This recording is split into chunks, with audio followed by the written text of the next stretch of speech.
नमस्कार, स्वागत है आप सभी लोगों का चंदोला क्लासेस पे।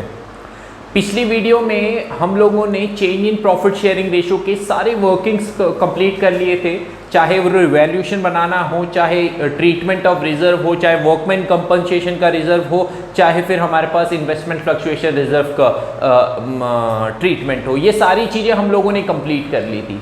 आज जो है हम लोग एक कंप्रीहेंसिव क्वेश्चन करेंगे change in profit sharing ratio का, कि जो चीज अभी तक हमने पूरा कंप्लीट पढ़ा है उस चीज को एक पर्टिकुलर क्वेश्चन में हम लोग इसको रखेंगे।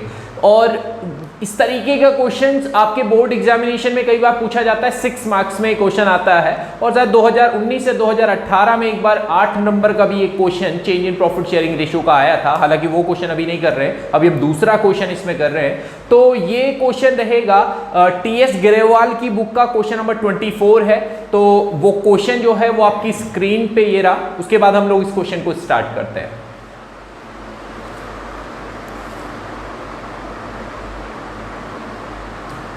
चलिए, तो आप लोगों ने क्वेश्चन देख लिया होगा। ये क्वेश्चन है ABC are partners in a firm sharing profit in a ratio of 3:2:1। ये ABC ये तीनों पार्टनर हैं जो अपने प्रॉफिट को 3:2:1 में डिस्ट्रीब्यूट कर रहे थे। आगे इन्होंने कहा है their balance sheet as at 31 March 2015 were as follows. तो ये आपके पास बैलेंस शीट दे रखी है। देखिए, बहुत नॉर्मल सी बैलेंस शीट है, आपने देखा होगा। तो इसमें क्या क्या है, लायबिलिटीज में दे रखा है creditors, bills payable, general reserve और कैपिटल अकाउंट। और एसेट साइड में दिया है land, building, plant, stock, debtors और बैंक। ठीक है। On 1 April 2015 ABC decide to share future profit equally. इन्होंने डिसाइड किया कि अपने, ये तो ओल्ड रेशियो है, और अब इन्होंने डिसाइड किया कि अपने न्यू रेशियो को इक्वली डिस्ट्रीब्यूट करेंगे। ये होगा इनका new ratio. Okay, it was agreed that, कुछ चीजें इसमें दे रखी हैं। Goodwill of the firm is valued at 1,50,000। ठीक है, इसमें गुडविल बता रखी है 1,50,000 रुपए की। गुडविल है 1,50,000 रुपीज। उसके बाद आपके पास है land and building revaluated at 80,000। Building जो है वो डेप्रिशिएट हो रही है 6% की। ठीक है, land and building revaluated at 80,000। Land and building revaluate होके 80,000 रुपीज का हो गया है। उसने ये नहीं बोला कि 80,000 रुपीज का बढ़ा है या घटा है, उसने कहा चेंज होने के बाद 80,000 रुपीज का हो चुका है। ठीक है, और बिल्डिंग जो है वो डेप्रिशिएट हो रही है आपका 6% का। ठीक है, कम हो रही है आपकी बिल्डिंग कितने का, 6% का। इसका रिवैल्यूएशन में इसका ट्रीटमेंट देंगे हम। उसके बाद है creditor of 6,000 were not likely to be claim and hence should be written off. जो क्रेडिटर्स हैं उस पे कोई क्लेम नहीं आया आपके पास। ठीक है, यानी जो क्रेडिटर्स थे उन्होंने आपसे पैसा मांगा नहीं, तो इसलिए जो क्रेडिटर्स की अमाउंट है वो रिटर्न ऑफ हो गई, कम हो जाएगी। यानी आपकी जो लायबिलिटीज हैं, क्रेडिटर्स जो हैं वो क्या हो जाएंगे, डिक्रीज हो जाएंगे। कितने के, 6,000 रुपीज के। तो बहुत नॉर्मल सा क्वेश्चन है। Prepare revaluation account, partners capital account and balance sheet. ठीक है, आपको रिवैल्यूएशन बनाना है, पार्टनर्स कैपिटल बनाना है, बैलेंस शीट बनाना है। हमने परफॉर्मा बना रखा है। क्वेश्चन को स्टार्ट कर लेते हैं, पर सबसे पहले हम लोग इसमें कैलकुलेट करेंगे सैक्रिफाइसिंग रेशियो। ओल्ड और न्यू रेशियो आपके पास दे रखा है। सैक्रिफाइसिंग रेशियो का फॉर्मूला होता है sacrificing ratio is equals to old ratio minus new ratio. Old ratio minus new ratio. तो ए का ओल्ड रेशियो कितना है, 3/6 है। न्यू रेशियो कितना है, 1/3 है। एलसीएम कितना आया, 6 और 3 के एलसीएम आएगा 6। तो 6 1 जा 6 और 3 माइनस 2 इक्वल्स टू 1/6। और बी का आ जाएगा, इसका ओल्ड रेशियो कितना है, 2/6। न्यू रेशियो कितना है, 1/3। एलसीएम फिर आ जाएगा 6, तो ये आ जाएगा कितना, 6 1 जा 2 माइनस 3 2 जा 2 इक्वल्स टू 0/6। और C जो है इसका ओल्ड रेशियो है 1/6, न्यू रेशियो है 1/3। तो ये माइनस करेंगे, एलसीएम आ जाएगा 6। तो 6 1 जा 6, 1 माइनस 2 इक्वल्स टू -1/6। तो आपने देखा होगा जो A है इसका कितना आ रहा है 1/6, यानी ये क्या कर रहा है, सेक्रीफाइस कर रहा है। B ना तो सेक्रीफाइस कर रहा है ना गेन कर रहा है, और C जो है ये गेन कर रहा है कितने का, -1/6 का। तो ये आपके पास एक क्वेश्चन बना कि मतलब एक रेशियो हम लोगों ने इसका कैलकुलेट कर लिया कि गेनिंग पार्टनर है C, सेक्रीफाइसिंग पार्टनर है A, और B ना तो सेक्रीफाइस कर रहा है और ना तो गेन कर रहा है। चलिए ठीक है, अब एक बार आपने ये कैलकुलेट कर लिया, उसके बाद आप बढ़ेंगे किसमें, रिवैल्यूएशन की तरफ। तो रिवैल्यूएशन के कुछ ट्रीटमेंट थे, जैसे रिवैल्यूएशन के आपका पहला ट्रीटमेंट था कि आपकी जो लैंड एंड बिल्डिंग है, मतलब लैंड जो है वो 80,000 रुपीज का हो रहा है। तो आप देखो पहले कितने का था, बैलेंस शीट में देखोगे तो आपको पता लगेगा लैंड था पहले 50,000 रुपीज का, लैंड था पहले 50,000 रुपीज का, अब कितने का हो गया, 80,000 रुपीज का हो गया। यानी लैंड की वैल्यू जो है वो बढ़ गई, कितने की, 30,000 रुपीज की लैंड की वैल्यू बढ़ गई।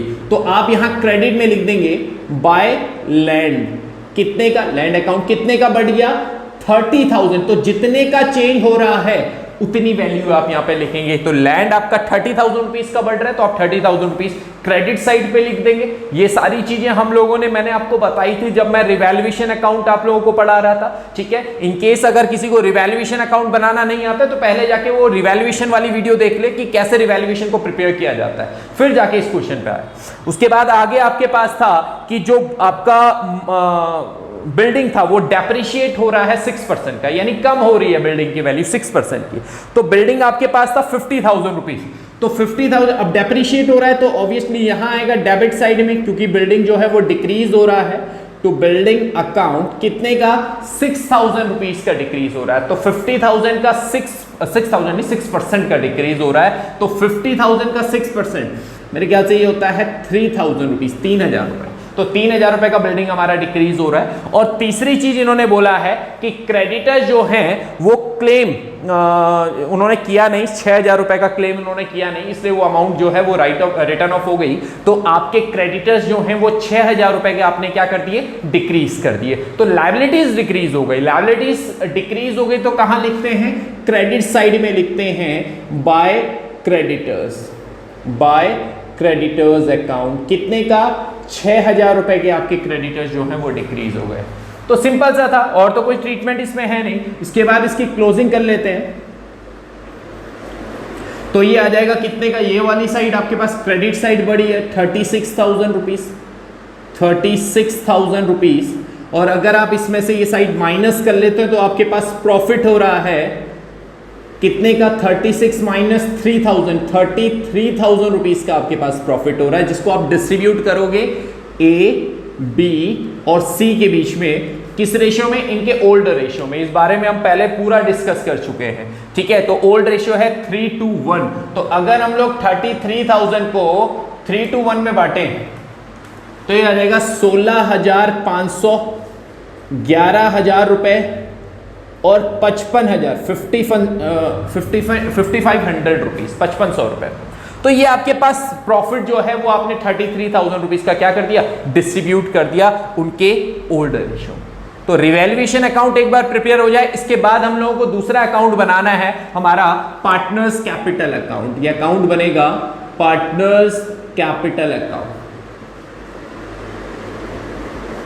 तो पार्टनर्स कैपिटल अकाउंट बना लेते हैं। सबसे पहले हमारे पास क्या आता है, बैलेंस बीडी। आपके पास जो बैलेंस होता है, ओपनिंग बैलेंस जो होता है, उस चीज को आप यहां पे रिकॉर्ड करते हो।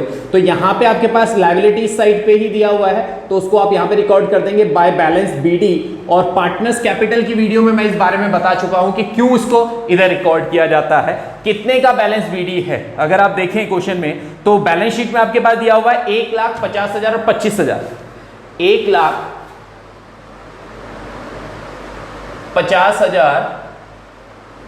और 25,000, 25,000।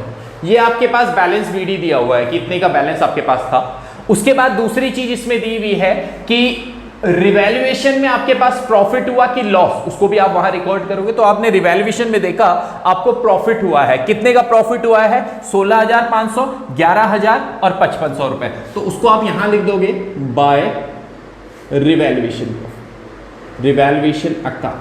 कितने का, आपके पास जितने का भी हुआ है, कितने का हुआ था, आपने डिस्ट्रीब्यूट किया था 16,500, 11,000 रुपए और 5,500, 5500, ये आपके पास रिवैल्यूएशन का प्रॉफिट आ जाएगा। इसके बाद आप अंदर देखेंगे बैलेंस शीट में रिजर्व्स और कुछ आपके पास रिजर्व दिए हुए हैं या एक्यूमुलेटेड प्रॉफिट दिया है कि नहीं। तो आपके पास जनरल रिजर्व दिया हुआ है 30,000 रुपए का, 30,000 का जनरल रिजर्व है, आप उसको भी रिकॉर्ड कर दीजिए। तो यहां लिख दीजिए bye general reserve, credit side पे रिकॉर्ड होगा, ये ध्यान रखिएगा इस चीजों का। कितने का, क्योंकि पार्टनर्स क्रेडिट ही होते हैं उसमें, है ना। कितने का जनरल रिजर्व है आपके पास 30,000 रुपीज का, और अगर आप इसको बांटो ओल्ड रेशियो में ही बटेगा तो ये हो जाएगा 15,000, 10,000 और 5,000 रुपीज, 15,000, 10,000 और 5,000 में आपका जनरल रिजर्व डिस्ट्रीब्यूट हो जाएगा। इसके बाद और क्या है, कौन सी चीज हम लोग लिख सकते हैं, ट्रीटमेंट ऑफ गुडविल। गुडविल का ट्रीटमेंट भी है अभी, है ना। गुडविल का ट्रीटमेंट क्या होता है, ये है, ये सिंपल सा ट्रीटमेंट ये है कि जो गेनिंग पार्टनर है, गेनिंग पार्टनर है, वो देता है पैसा किसको, सैक्रिफाइसिंग पार्टनर, सैक्रिफाइसिंग पार्टनर को। अब यहां पे गेनिंग पार्टनर कौन है, गेनिंग पार्टनर हमने कैलकुलेट किया था, सी जो है वो गेनिंग पार्टनर है, सी जो है गेनिंग पार्टनर है, और ये सैक्रिफाइसिंग पार्टनर, सैक्रिफाइसिंग पार्टनर कौन है, ए, इसको पैसा पे करेगा। सी जो है ये सैक्रिफाइसिंग पार्टनर है और सी जो है वो गेनिंग पार्टनर है। गेनिंग पार्टनर किसको पैसा पे करता है, सैक्रिफाइसिंग पार्टनर को पैसा देगा। तो ठीक है, तो सी पैसा दे रहा है ना, और जब भी किसी पार्टनर के अकाउंट से पैसा काटा जाता है, सी के अकाउंट से पैसा काटना है हमने और ए के अकाउंट में पैसा देना है, तो जब भी किसी भी पार्टनर के अकाउंट से पैसा काटा जाता है तो उसको डेबिट किया जाता है, और किसी भी पार्टनर को पैसा दिया जा रहा है तो उसके अकाउंट में क्रेडिट किया जाता है। किसी भी अकाउंट से पैसा काटा जाता है तो उसको डेबिट करेंगे, और किसी के भी अकाउंट में पैसा दिया जाता है तो क्रेडिट हो जाता है। तो डेबिट कौन हो रहा है, सी। कितने का होगा, अब ये बड़ा सवाल है, कितने का होगा, तो वो जो कैलकुलेट होता है वो फर्म की गुडविल से होता है, ठीक है। तो सी जो है, अगर हम लोग यहां पे देखें, सी जो है फर्म की गुडविल आपके पास दे रखा है 1,50,000। कितना गेन कर रहा है, ये गेन कर रहा है 1/6 का। कितना गेन कर रहा है, 1/6। तो 1,50,000 का 1/6 हो जाएगा 25,000 रुपए, 25,000 रुपए। तो सी जो होगा वो डेबिट होगा 25,000 रुपए का, और ए जो है वो क्रेडिट हो जाएगा कितने का, 1/6 का। 1,50,000 का 1/6 कितना, 25,000, और ए जो है वो क्रेडिट हो जाएगा 25,000 रुपए। तो सी के अकाउंट से पैसा काटना है, तो सी के अकाउंट से पैसा काटेंगे तो डेबिट में डालेंगे सी के अमाउंट को, कितना, 25,000 रुपए सी के अकाउंट से पैसा कटेगा, और ए को पैसा मिलना है तो ए के अकाउंट में पैसा क्रेडिट कर देंगे। ए के अकाउंट में, यहां पे क्रेडिट साइड में ए के अकाउंट में दिखा देंगे 25,000। ये आपने कर दिया। दोबारा समझ लीजिए कि सी जो है, क्योंकि गेनिंग पार्टनर है, वो ए को पैसा देगा, तो सी के अकाउंट से पैसा काटा जाएगा, डेबिट किया जाएगा, और ए के अकाउंट में पैसा क्रेडिट होगा, ठीक है। अब सी के अकाउंट से पैसा काटा तो डेबिट साइड में हमने 25,000 रुपए डाल दिए। 25,000 कैसा आया, जो फर्म की गुडविल है उससे आपने उसके गेनिंग रेशियो को मल्टीप्लाई कर लिया, तो 25,000 रुपए आपने डेबिट कर लिया। और ए जो है वो सैक्रिफाइसिंग पार्टनर है, तो जो ये फर्म की गुडविल है इसको सैक्रिफाइसिंग रेशियो से मल्टीप्लाई कर लोगे तो वो 25,000 रुपए आपके पास आ जाएगा। कोई दिक्कत है यहां तक? तो अब आगे बढ़े इसमें, तो अब नाम क्या आएगा, जैसे सी को आपने यहां डेबिट में किया, पर नाम किसका आएगा, ए का। नाम किसका आएगा, ए का, कि ये पैसा कहां गया, ए के अकाउंट में गया, टू एज अकाउंट। और यहां पे ए को मिल रहा है, पर नाम सी का आएगा कि ये पैसा कहां से आया, किसके अकाउंट से आया, सी के अकाउंट से आया, बाय सीज अकाउंट। तो ये इतना ही है इस क्वेश्चन में। इसके बाद इसको क्लोज कर लीजिए, पार्टनर्स कैपिटल अकाउंट को। अब यहां पे देखें तो क्रेडिट साइड आपके पास बड़ी है, 1,16,000, 1,26,000, 1,31,000, 1,41,000, 1,51,000, 1,56,500, 1,56,500। ये आ रहा है 50, 60, 71,000, और ये आ रहा है 25, 30, 35,500 रुपीज इस साइड का टोटल। तो 1,56,500, 71,000, और ये आ जाएगा 35,500 रुपीज। तो इसके बाद आप लोग क्या कर लेंगे, आंसर निकाल देंगे, इस साइड से इस साइड माइनस करेंगे, आ जाएगा to balance CD, to balance CD, ठीक है। तो कितना आया टू बैलेंस सीडी, आ जाएगा आपके पास इसमें से 1,56,500 से इस साइड माइनस करेंगे तो इतना ही बचेगा, 1,56,500। 71,000 से माइनस कर लेंगे तो यहां पे 71,000 का ही बचेगा, और 35,500 से इसको माइनस करेंगे 25,000 को, तो ये बच जाएगा 10,500, 10,500 रुपए। ठीक है, तो ये आपके पास बैलेंस सीडी निकला किसका, एबीसी का। उसके बाद क्या है, आपने बैलेंस शीट प्रिपेयर करनी है। बैलेंस शीट में सबसे पहली चीज क्या आती है, बैलेंस शीट में सबसे पहली चीज आती है कैपिटल। बैलेंस शीट में सबसे पहली चीज आती है क्या, कैपिटल। अब कैपिटल जो है वो कितना कितना है, कैपिटल जो है किस किस का, ए बी और सी। ठीक है, कितना कितना है कैपिटल। ए का कैपिटल है आपके पास, ये अभी आपने निकाला 1,56,500, 1,56,500। बी का है 71,000 और सी का है 10,500 रुपए, ये इनका कैपिटल है। तो आप इनका टोटल कर लीजिए, 1,56,500 प्लस 71,000 प्लस 10,500, ये आ जाएगा 2,38,000 रुपीज।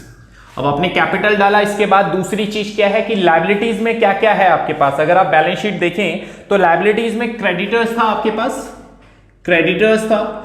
और देखिए ना, बैलेंस शीट में हमेशा रिवाइज्ड वैल्यू आती है, यानी चेंज होने के बाद वो वैल्यू कितने की है वो आता है। तो आपके पास क्रेडिटर्स पहले कितने के थे, 50,000 रुपए के, 50,000 रुपीज के। पर अगर आप यहां पे देखो रिवैल्यूएशन अकाउंट में, तो आपने देखा कि 6,000 रुपए के क्रेडिटर जो है वो डिक्रीज हो रहे हैं। 50,000 रुपीज का पहले से था, पर 6,000 रुपए के क्रेडिटर्स जो है वो कम हो रहे हैं। तो अब 50,000 को तो नहीं होगा, अब क्या होगा, 50,000 से 6,000 रुपए माइनस कर लोगे, 44,000 रुपीज के क्रेडिटर्स आ जाएंगे आपके पास। उसके बाद ऐसे आपके पास बिल्स पेबल दे रखा है, 20,000 रुपए का था, कोई चेंजेस नहीं आने, डिवैल्यूएशन अकाउंट में कुछ दिख नहीं रहा हमें कि चेंज हो रहा है बिल्स पेबल, तो बिल्स पेबल को हम लोग उतने का ही रखेंगे, 20,000 रुपीज का, 20,000 रुपए का। इसके अलावा जनरल रिजर्व था आपके पास पहले बैलेंस शीट में, पर अब आप उसको डिस्ट्रीब्यूट कर चुके हो, तो अब आपके पास है नहीं, तो वो भी नहीं आएगा आपके पास। तो और तो कोई लायबिलिटीज हमें दिख नहीं रही है, तो आप किस पे आ जाएंगे, एसेट साइड पे आ जाते हैं। एसेट में आपके पास लैंड दे रखा है, मैं फिर आपको बता रहा हूं, रिवाइज्ड वैल्यू लिखोगे आप, कौन सी वैल्यू, रिवाइज्ड वैल्यू, जो चेंज होने के बाद की वैल्यू है। ठीक है, तो लैंड आपके पास पहले से 50,000 रुपए का था, पर अगर आप देखो तो लैंड जो है वो 30,000 रुपए का बढ़ चुका है, इंक्रीज हो रहा है लैंड। तो पहले 50 का था, 30 का बढ़ गया, तो अब लैंड की वैल्यू आ जाएगी 80,000, 80,000 रुपए लैंड। उसके बाद दूसरा जो है बिल्डिंग दे रखा है, तो बिल्डिंग भी पहले 50,000 रुपए का था, पर बिल्डिंग की वैल्यू जो है वो डिक्रीज हो रही है 3,000 रुपए की। तो पहले 50 का था, अब 3,000 रुपए कम हो रहा है, तो 50 माइनस 3,000 रुपीज, तो ये आ जाएगा बिल्डिंग कितने का, 47,000 रुपीज, 47,000 रुपए का। ऐसी प्लांट आपके पास दे रखा है। अब देखिए प्लांट की वैल्यू चेंज नहीं हो रही है, तो प्लांट जितने का है 1,00,000 रुपए का था वो उतने का ही रहेगा, 1,00,000 रुपीज का। प्लांट जो है वो 1,00,000 रुपीज का ही रहेगा। उसके बाद आपके पास है स्टॉक, 40,000 रुपीज का था, इसकी भी वैल्यू चेंज नहीं हुई, तो स्टॉक जो है वो 40,000 रुपीज का ही रहेगा। उसके बाद आपके पास दे रखा है डेटर्स, जो 30,000 रुपीज के थे, इसकी भी वैल्यू चेंज नहीं हो रही है, तो डेटर्स की वैल्यू रहेगी 30,000 रुपीज। और लास्ट में आपके पास दे रखा है बैंक, जिसकी वैल्यू मतलब ना तो बैंक में आपका कोई बैलेंस आया है ना कम हुआ है, तो बैंक की वैल्यू भी आपके पास वही है, 5,000 रुपए, 5,000 रुपीज, बैंक 5,000 रुपीज। तो और तो कुछ है नहीं आपके पास, ये आपके पास क्या हो गई, क्लोजिंग कर लीजिए। और अब जो है बैलेंस शीट की दोनों साइड आपकी इक्वल आनी चाहिए, अगर आ रही है तो वेल एंड गुड, नहीं आ रही है तो फिर हमने कुछ गड़बड़ कर रहे हैं। तो 2,38,000 प्लस 44,000 प्लस 20,000 रुपीज, ये आ जाएगा 3,02,000 रुपीज। 3,02,000 रुपए लायबिलिटी साइड आ रहा है। अगर एसेट भी इतना ही आएगा तो ठीक है, नहीं नहीं कुछ ना कुछ गड़बड़ हो गई फिर, है ना। तो 80,000 प्लस 47,000, 1,40,000, 30,000 और 5,000 रुपीज, ये आ रहा है 3,02,000 रुपीज का, 3,02,000 रुपये। हमारी बैलेंस शीट जो है वो दोनों साइड क्या हो गई, बैलेंस हो गई। तो ये था आपके पास change in profit sharing ratio का पूरा एक कंप्रीहेंसिव क्वेश्चन। हालांकि हमने एक नॉर्मल क्वेश्चन लिया, कोई एडजस्टमेंट नहीं डाली, कुछ नहीं डाला, और एक नॉर्मल तरीके से इस पूरे क्वेश्चन को सॉल्व किया। एक नॉर्मल सा क्वेश्चन था। तो ये इस तरीके का क्वेश्चन कई बार आपसे क्वेश्चन में एग्जाम में जो है वो पूछा जाता है। 6 मार्क्स का क्वेश्चन जो आता है वो आता है आपके पास, रिवैल्यूएशन बनाना है, पार्टनर्स कैपिटल बनाना है, बैलेंस शीट बनानी है। होपफुली आप लोगों को ये समझ में आया होगा। तो नेक्स्ट वीडियो में एक और क्वेश्चन ले लेंगे हम लोग change in profit sharing ratio का, और उसको हम लोग क्या वो भी कंप्रिहेंसिव क्वेश्चन ले लेंगे और कुछ एडजस्टमेंट के साथ ले लेंगे। मतलब उसमें ये तो बहुत बेसिक क्वेश्चन लिया था, उसको इतना बेसिक नहीं, थोड़ा सा सही और थोड़ा एडजस्टमेंट के साथ उस क्वेश्चन को ले लेते हैं। तो मिलते हैं अपनी नेक्स्ट वीडियो में, टिल देन गुड बाय।